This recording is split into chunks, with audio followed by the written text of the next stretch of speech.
Hello again. Welcome back to week 45 of year 5 of the Religious Education Initiative. This is day 2. We're continuing through this sermon by St. Gregory the Theologian on the occasion of the Feast of Theophany on January 6th. This is the fourth of 5 selections. So last time, St. Gregory spoke of the God who has revealed himself to us at the Feast of Theophany, affirming, confessing, and proclaiming the truth and glory of the Holy Trinity, the one in three, the three in one. And he then proceeded to speak of the Son of God, become human, become man for our sake and our salvation, revealing the Father to us and calling us to worship him and enter into communion with him, to restore us to the place in relationship with God from which we had fallen through sin and error. Let's see how he continues.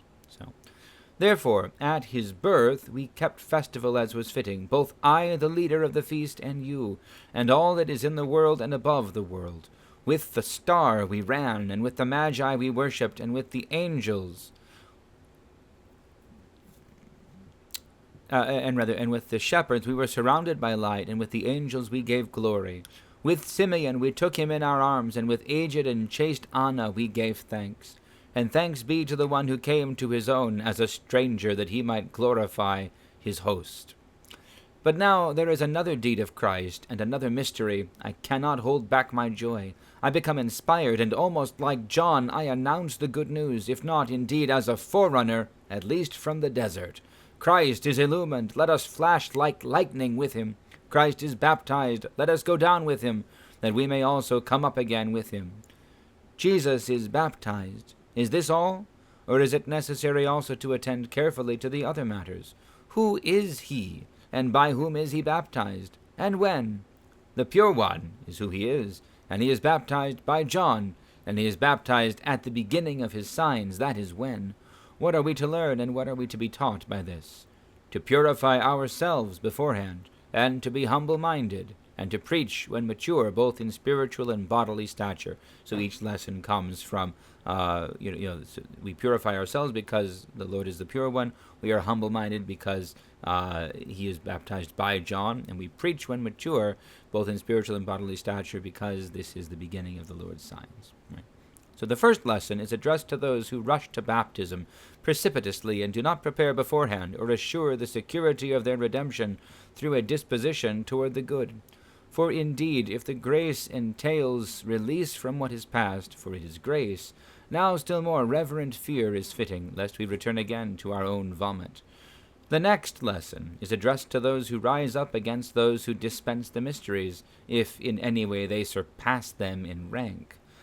So we're talking about aristocrats criticizing the clergy.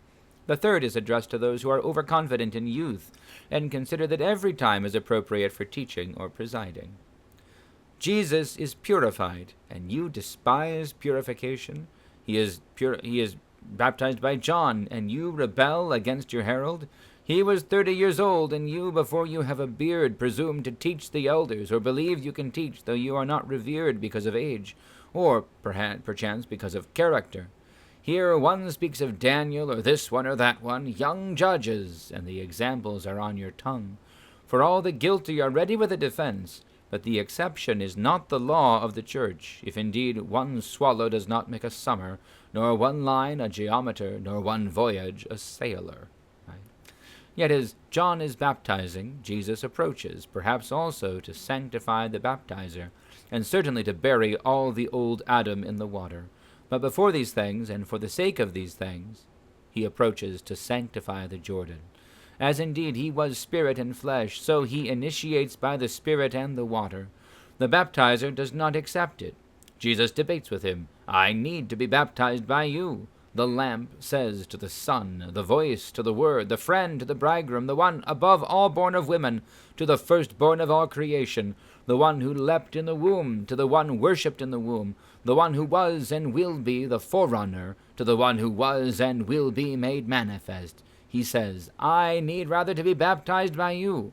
I need to be baptized by you, and for you. For he knew that he would be baptized by martyrdom, or, like Peter, would not have only his feet cleansed. And you come to me? This is also prophetic, for he knew that after the madness of Herod would come that of Pilate. so as he himself departed beforehand, Christ would follow. But what does Jesus say? Let it be so now, for this is the divine plan. For he knew that shortly he himself would baptize the baptizer. And what is the winnowing fan? Purification. And what is the fire? The destruction of the chaff and the fervor of the Spirit. And what is the axe? The cutting down of the soul that is incurable even after the manure. And what is the sword? The cut made by the word, which divides the worse from the better, and separates believer from unbeliever, and stirs up son and daughter and bride against father and mother-in-law, the new and recent against the old and shadowy. And what is the fastening of the sandal, which you who baptize Jesus cannot undo? You who live in the desert, even without food, the new Elijah, the one who surpasses the prophets, to the extent that you have seen what they prophesied, the mediator of the old and the new covenants. What is this fastening of the sandal? Perhaps it is the principle of Christ's sojourn in the flesh, a matter that is not easy to solve, even apart from the loftiest meaning, either for those who are still fleshly and infants in Christ, or for those who are like John in the Spirit. But Jesus comes up again out of the water, for he carries up with himself the world, and sees the heavens opened, which Adam closed for himself and for those after him, as he also closed paradise by the flaming sword. And the Spirit testifies to Christ's divinity, for he ran toward one like himself, as does the voice from heaven. For from there comes the one to whom testimony is given. And the Spirit comes as a dove, for he honors the body, being seen corporeally, since it also is God by divinization. And since long ago the dove has been accustomed to announce the good news of the flood's end. But if you judge divinity by size and weight, and for this reason the Spirit is small to you because he appears in the form of a dove, you who are small-minded about the greatest things, it is time for you also to dishonor the kingdom of heaven, since it is compared to a mustard seed. And instead of Jesus' greatness, it is time for you to prefer the adversary, because he is called a great mountain and Leviathan, and king of those in the waters, while Jesus is named Lamb and Pearl and Drop and the like. Okay.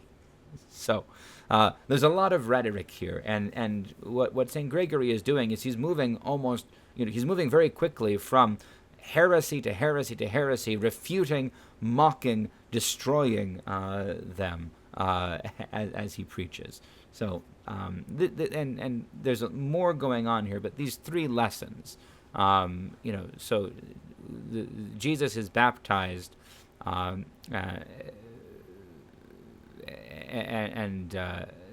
so there's a lesson here. So who is he? By whom is he baptized, and when? So Jesus is the pure one. So basically he's saying, be careful before you rush to baptism. Don't think of baptism as it's not just a ritual. It's not just a thing to do. You must be purified first. And he's baptized by John.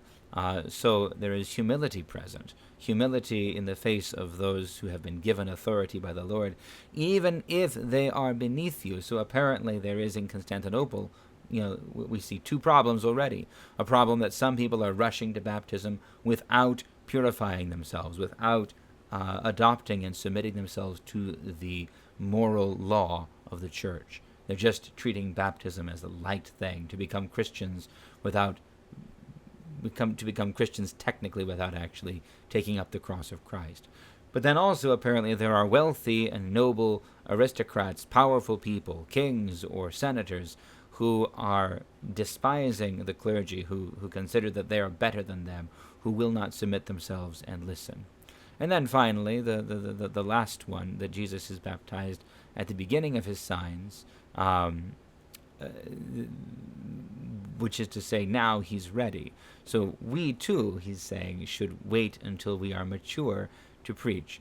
He's basically saying, apparently there are neophytes, there are brand new Christians, young people, who are determined to spend their time talking about theology when they are much, much younger even than the Lord was when he began his ministry. If God himself delayed until his 30th year to be baptized and to begin his ministry, then what place do those who are still teenagers have to dare to make themselves teachers and preachers? And it's funny to me how relevant this is, because we still have people that will rush to the sacraments of the church, perhaps without being willing to prepare themselves. This is always a danger. We treat baptism more as a cultural or a community thing, but do not give ourselves over to being purified. We will seek out godparents on the basis of family connection or wealth or prestige, not seeking out a pious, a devout, a mature Christian to help us to raise our children. This might be the one way in which we can make this relevant. We need to actually follow Christ if we're undertaking to follow Him. And the second lesson, how does that apply to us today? Well, again, it is a common thing. The church is filled with, there are those who have authority in the church. And on the one hand, we have those who are wealthy, who are powerful, who will despise the teaching, the guidance, the canons, the rules of the church. That is common. But also, in America, we have everyone who's very full of their own information, their own authority to speak.